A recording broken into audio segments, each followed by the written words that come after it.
सोनेलाल पटेल की जयंती पर लखनऊ में जन स्वाभिमान दिवस का आयोजन। अमित शाह और सीएम योगी ने दी श्रद्धांजलि। शाह ने की सीएम की जमकर तारीफ। कहा योगी सरकार में हुआ यूपी का चौतरफा विकास।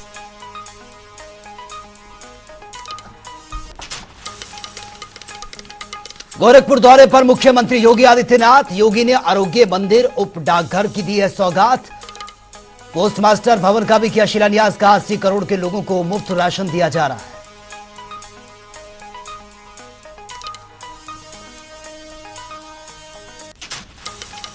भीम आर्मी संस्थापक चंद्रशेखर आजाद का यूपी पुलिस को लेकर बयान। कहा यूपी पुलिस ने हमले की झूठी कहानी बताई, कई तथ्य भी छिपाए। यूपी पुलिस की कहानी झूठी। चंद्रशेखर आजाद के घर पहुंचे आजम खान। आजम खान के बेटे अब्दुल्ला आजम भी रहे मौजूद। चंद्रशेखर पर हमले की चर्चा। चंद्रशेखर से मिले आजम खान। पीलीभीत में आप कार्यकर्ता सम्मेलन में पहुंचे संजय सिंह। संजय सिंह ने बीजेपी पर साधा निशाना। कहा महाराष्ट्र में बेईमानों को शामिल कर सरकार बना ली। महाराष्ट्र की सियासत को लेकर सपा अध्यक्ष अखिलेश यादव का बयान। कहा बीजेपी के लिए महाराष्ट्र प्रयोगशाला चुनाव आते ही बीजेपी कितने प्रयोग करेगी, महाराष्ट्र बीजेपी की प्रयोगशाला। यूपी एटीएस को मिली है बड़ी सफलता। हिजबुल मुजाहिदीन का आतंकी रिजवान अरेस्ट। अलकायदा से जुड़ा आतंकी सद्दाम शेख अरेस्ट किया गया।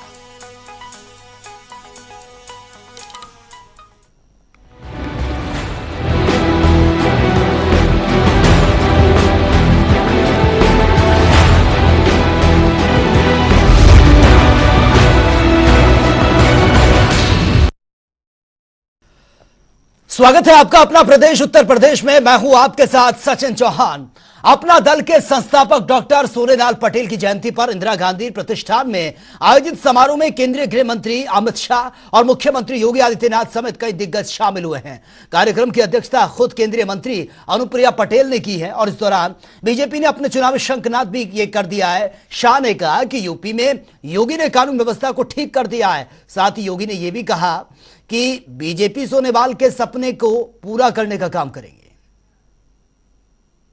और बहनों, अनुप्रिया जी और अपना दल मोदी जी के नेतृत्व में एनडीए के सदस्य है।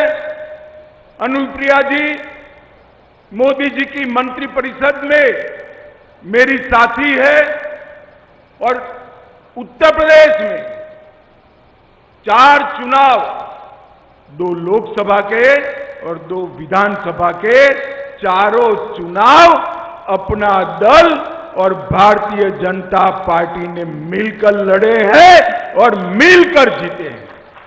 और इसी का परिणाम है कि आज सपा बसपा की विघटनकारी शक्तियों से उत्तर प्रदेश को संपूर्ण रूप से निजात मिली। उत्तर प्रदेश के कानून और व्यवस्था की परिस्थिति ठीक हुई। उत्तर प्रदेश के अंदर योगी जी के नेतृत्व में इंडस्ट्रियल इन्वेस्टमेंट आ रहा है और मोदी जी की भेजी हुई सभी गरीब कल्याण की योजनाओं को उत्तर प्रदेश शासन जमीन पर पहुंचा रहा है, गरीब व्यक्ति पर पहुंचा रहा है। आज अपना दल के इस महासम्मेलन में मैं अपना दल के सभी कार्यकर्ताओं को अपील करने आया हूं कि आने वाले चुनाव में भी 2024 में भी अपना दल भारतीय जनता पार्टी और निषाद राज पार्टी तीनों मिलकर उत्तर प्रदेश की सभी सीटों पर कमल खिलाने का, कप्र का भी खिलाने का और निषाद राज पार्टी को जिताने का काम करना है।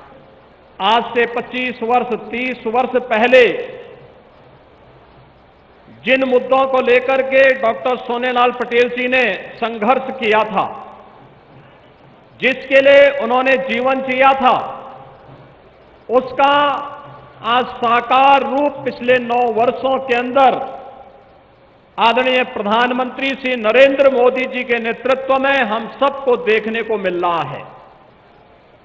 सामाजिक न्याय का इससे अच्छा उदाहरण और क्या हो सकता है। जो नारा 2014 में प्रधानमंत्री मोदी जी ने देश को दिया था, सबका साथ, सबका विकास, सबका विश्वास और सबका प्रयास, यही वास्तविक सामाजिक न्याय है। शासन की योजना में जाति, मत और मजहब के आधार पर किसी के साथ कोई भेदभाव न हो, सबको समान रूप से आगे बढ़ने का अवसर मिले और सबको समान रूप से सुरक्षा का एक बेहतर वातावरण पूरे देश के अंदर मिले। और ये पिछले 9 वर्ष के अंदर पूरे देश ने महसूस किया है।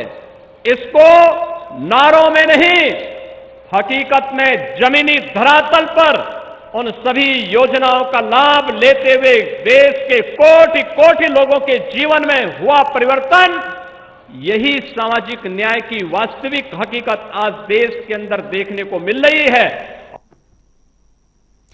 और वहीं आज महाराष्ट्र की सियासत में बड़ा उलटफेर देखने को मिला है। अजित पवार ने चाचा शरद पवार से बगावत कर महाराष्ट्र में शिंदे सरकार में डिप्टी सीएम के पद पर वो काबिज हो गए हैं।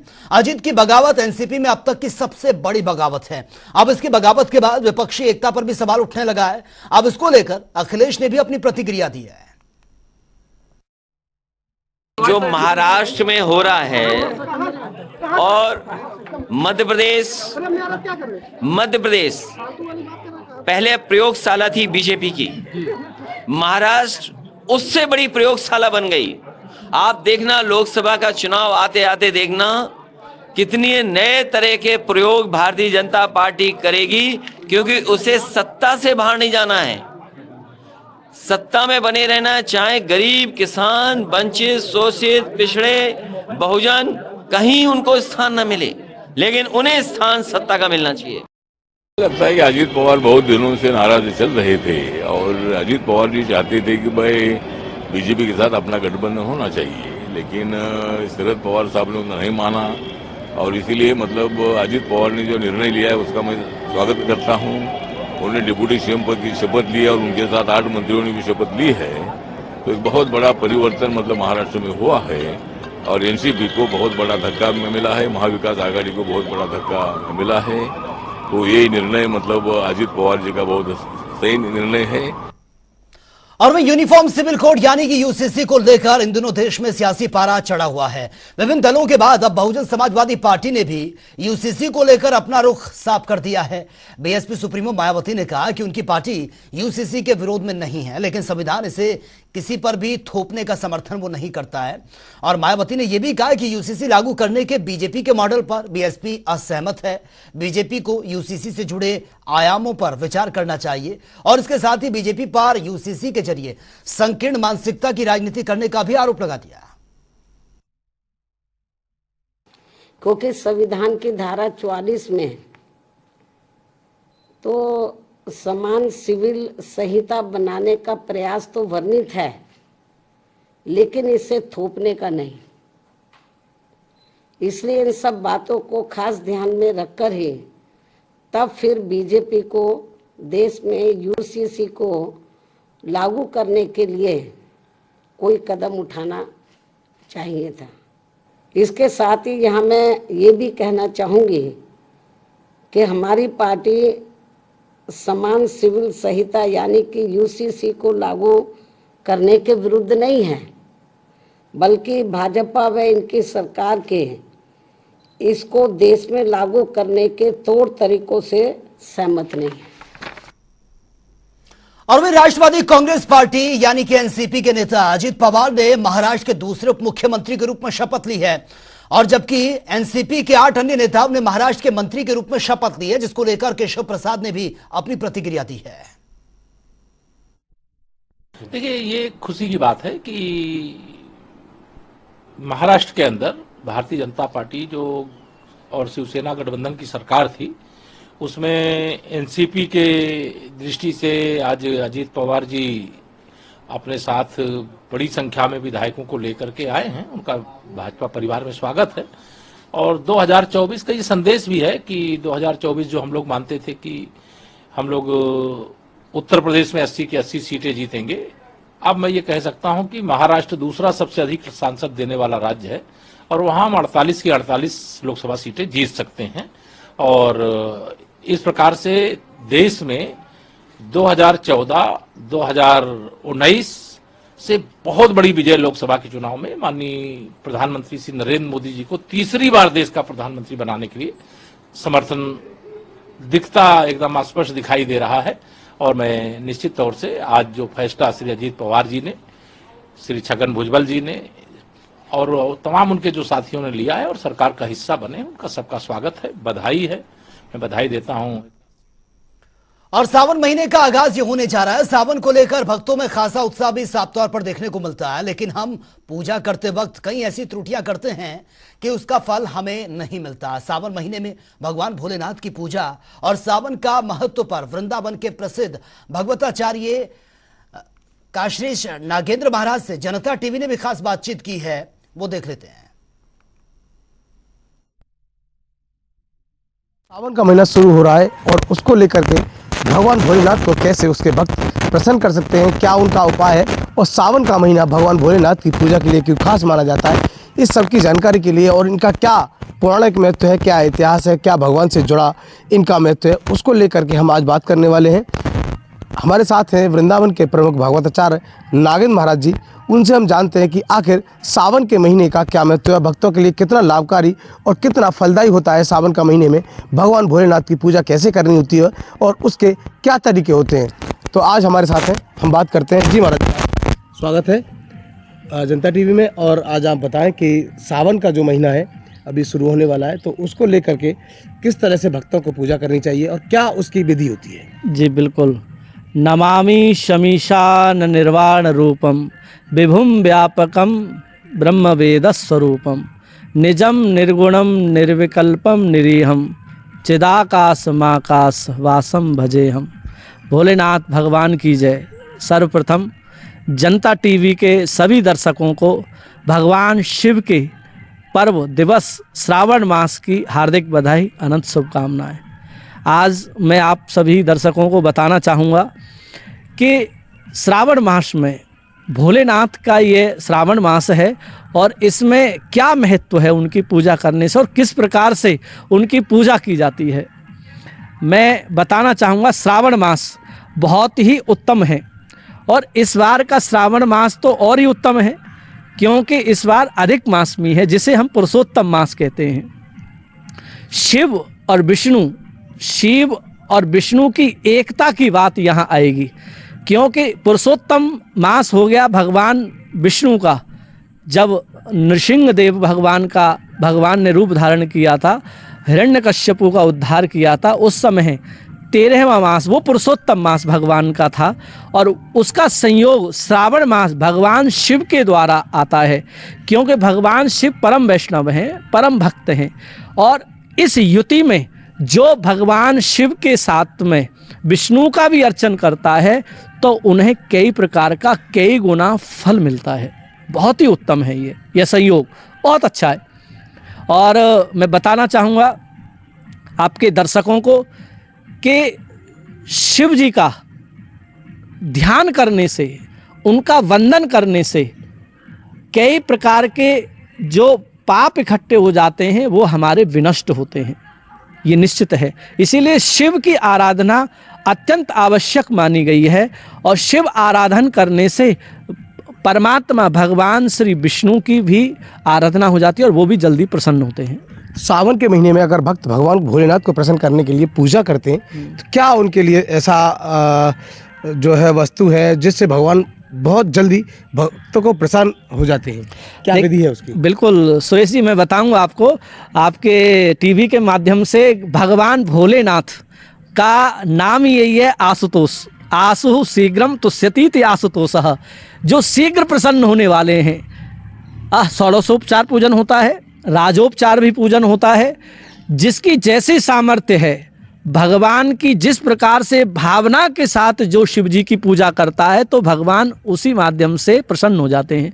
आपने सुना कि जो भागवताचार्य काशी नागेंद्र महाराज हैं, उन्होंने भगवान शिव की आराधना के कितने अच्छे अच्छे उपाय आपको बताए हैं और उनकी इस आराधना के साथ साथ जो विधि बताई है उनके द्वारा भगवान भोलेनाथ को सावन के महीने में घर बैठे उनकी छोटी सी एक थोड़ी सी पूजा से प्रसन्न कर सकते हैं और अपने जीवन के दुखों को दूर कर सकते हैं। तो अब आपको सावन के महीने में भगवान भोलेनाथ की जो पूजा है वो इसी विधि विधान के साथ करनी है और उसका भगवान भोलेनाथ जो है वो फल आपको जरूर देंगे। सुरेश सैनी, जनता टीवी, मथुरा।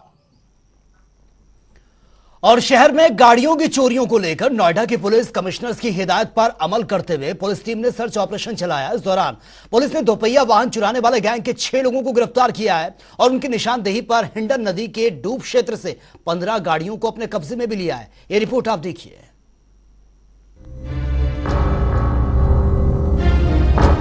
शहर में गाड़ियों की चोरियों को लेकर नोएडा की पुलिस कमिश्नर की हिदायत पर अमल करते हुए पुलिस की टीम ने सर्च ऑपरेशन चलाया।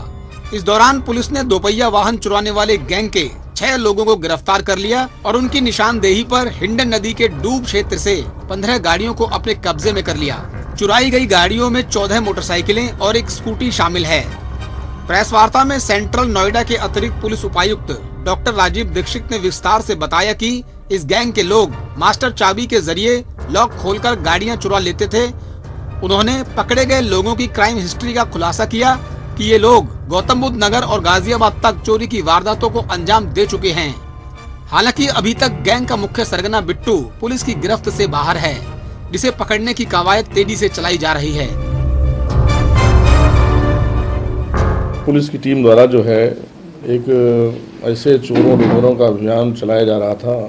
पुलिस कमिश्नर मैम जो है उनके बड़े स्पष्ट निर्देश हैं कि जो अपराधी ऐसा काम करके पूरी जनता को परेशान किए हुए हैं, लोग अपने काम से निकलते हैं, आया गाड़ी खड़ी की, चोरी हो गई। हम लोग काफ़ी समय से काम कर रहे थे, चेकिंग टीम भी कर रही थी, कुछ हम लोग सर्विलांस भी लगाए हुए थे और मुखबिरों पर भी अपना काम चल रहा था। इस गैंग के बारे में महत्वपूर्ण सूचना प्राप्त हुई तो इसको जब पकड़ा गया तो ये कुल 6 अभियुक्त हैं। 6 अभियुक्तों में से 2 मूलतः जनपद बदायूं के हैं, 2 फिरोजाबाद के हैं और 1 शाहजहांपुर का है। लेकिन ये सभी यहाँ पर किसी न किसी रूप में किराए पर रह करके निवास कर रहे थे और ऑपरेशनल एरिया इनका ये था। जो 6 अभियुक्त पकड़े गए हैं, इनके अलावा एक बिट्टू है, मेन मुलजिम है, जो अभी भी हमारी पकड़ से बाहर है। जब हम उसको गिरफ्तार करेंगे तो निश्चित रूप से इस गैंग का जो और आपराधिक गतिविधियाँ हैं उनको और विस्तार रूप से हम बता पाएंगे और हम काफ़ी अच्छी बरामदगी पुनः कर पाएंगे।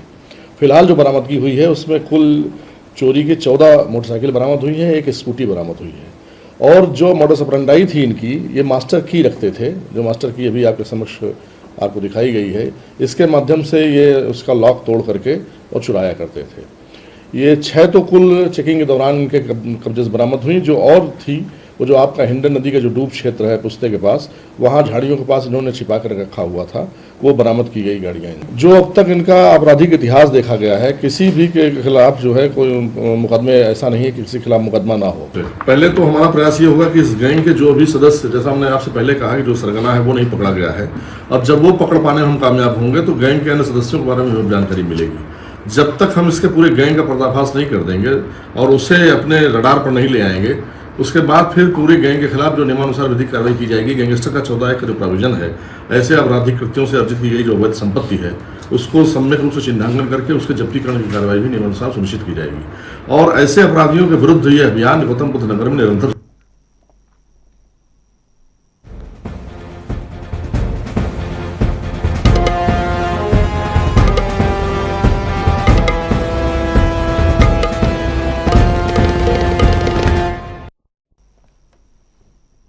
तो चलिए अब बात होगी 75 जिले 75 बड़ी खबरों की। उन्नाव में गंगा में डूबे 7 युवक, गोताखोरों ने बचाए हैं 5 युवक, 1 की मौत। पुलिस ने शव को पोस्टमार्टम के लिए भेजा। देवरिया में मंदिर के पुजारी ने दलित युवक को जमकर पीटा, वीडियो सोशल मीडिया पर वायरल। मामले की जांच में जुटी है पुलिस। हापुड़ में एनिमल वेस्टेज गोदाम मालिक बेखौफ, बिना एनओसी के कर रहे हैं कारोबार, लोगों का जीना हुआ मुहाल। फर्रुखाबाद में पिता बना हत्यारा, पत्नी और बच्चों पर गंडासे से किया हमला, बेटे की मौके पर ही मौत, अन्य घायल। चंदौली में संदिग्ध परिस्थितियों में मिला है युवती का शव, नदी किनारे मिला शव, जांच में जुटी है पुलिस। आगरा में नाली को लेकर हुआ विवाद, दबंगों ने लाठी डंडों से पिता पत्नी के साथ जमकर की मारपीट, पुलिस कर रही है मामले में जांच पड़ताल। अमेठी में तेज रफ्तार का कहर, ट्रक ड्राइवर ने बाइक सवार 2 युवकों को मारी है टक्कर, बाइक सवार की मौके पर ही मौत। कानपुर देहात में संदिग्ध परिस्थितियों में बैंक ऑफ बड़ौदा में लगी है भीषण आग। दमकल विभाग ने कड़ी मशक्कत के बाद आग को कंट्रोल किया। राजपुर थाना क्षेत्र का मामला। प्रयागराज में कांवड़ यात्रा को लेकर प्रशासन की तैयारियां। प्रमुख सचिव गृह और डीजीपी ने की बैठक। अधिकारियों को दिए गए इंस्ट्रक्शन। हाथरस में 2 मंदिरों में प्रवेश को लेकर ड्रेस कोड लागू। अब मर्यादित कपड़े पहनकर आने वाले श्रद्धालुओं को नहीं मिलेगा प्रवेश। मंदिर में लगाए गए बैनर और पोस्टर। आगरा में चंबल नदी के बीच अचानक स्टीमर हुआ खराब। यात्रियों में मचा हड़कंप। पंखे में रस्सा फंसने की वजह बताई जाती है। मुजफ्फरनगर में कच्चे मकान की छत भरभरा कर नीचे गिर गई। हजारों रुपए का हुआ नुकसान। पीड़ितों ने की मुआवजे की मांग। कानपुर में लापरवाह डॉक्टर ने ली है गर्भवती महिला और नवजात की जान। परिजनों ने अस्पताल में जमकर काटा हंगामा। मामले की जांच में जुटी है पुलिस। गोंडा पहुंचा शहीद अजय प्रताप सिंह का पार्थिव शरीर। राज के सम्मान के साथ अंतिम विदाई दी गई। कानपुर में दबंगों ने महिला को लहूलुहान कर दिया। 200 रुपए ना देने के चलते जमकर मारपीट की। महिला को अस्पताल में एडमिट करना पड़ा। भीम आर्मी के प्रदेश अध्यक्ष ने फेसबुक पर डाली विवादित पोस्ट। मामले में क्षेत्रीय समाज ने की शिकायत। मामले में कार्रवाई की मांग। उन्नाव में युवक को रील्स बनाना महंगा पड़ गया। बाइक पर स्टंट कर बना रहा था रील्स। पुलिस ने 16,000 रुपए का चालान काटा। बरेली में फर्जी सिपाही को पुलिस ने किया गिरफ्तार। वर्दी पहनकर बाजार में दिखा रहा था रौब। पुलिस ने किया गिरफ्तार। मध्य प्रदेश और राजस्थान में लगातार हो रही है बारिश। बारिश के चलते चंबल नदी उफान पर। पिनाहट घाट पर पहुंचा है पानी। भदोही में ठगी करने वाले गिरोह का पर्दाफाश। गिरोह के सरगना समेत 4 लोग गिरफ्तार। पुलिस को 45 लाख 6 मोबाइल समेत फर्जी चेक भी बरामद। आगरा में पुलिस ने वाहन चोर गैंग का किया खुलासा। 3 शातिर चोरों को गिरफ्तार किया। आरोपियों से 5 दुपहिया वाहन, फर्जी नंबर प्लेट और पार्ट्स भी बरामद। कानपुर में दबंगों की दबंगई। बिजली कर्मचारी के साथ मारपीट। कर्मचारी को आई गंभीर चोटें। मामले की जांच में जुटी है पुलिस। नगर निगम कार्यप्रणाली कार्यकारिणी की 5 जुलाई को होगी यह पहली बैठक। बैठक में निगम के बजट को लेकर मंजूरी मिलेगी। कई अन्य मुद्दों पर विस्तार से होगी चर्चा। लखनऊ में बिजली कटौती को लेकर आप कार्यकर्ताओं का प्रदर्शन। लखनऊ जिला अध्यक्ष शेखर दीक्षित भी हुए शामिल। पुलिस और आप कार्यकर्ताओं में हुई झड़प। बरेली में तार टूटने से लगी है कार में आग। फायर ब्रिगेड ने आग को कंट्रोल किया। जानमाल के नुकसान की कोई खबर नहीं।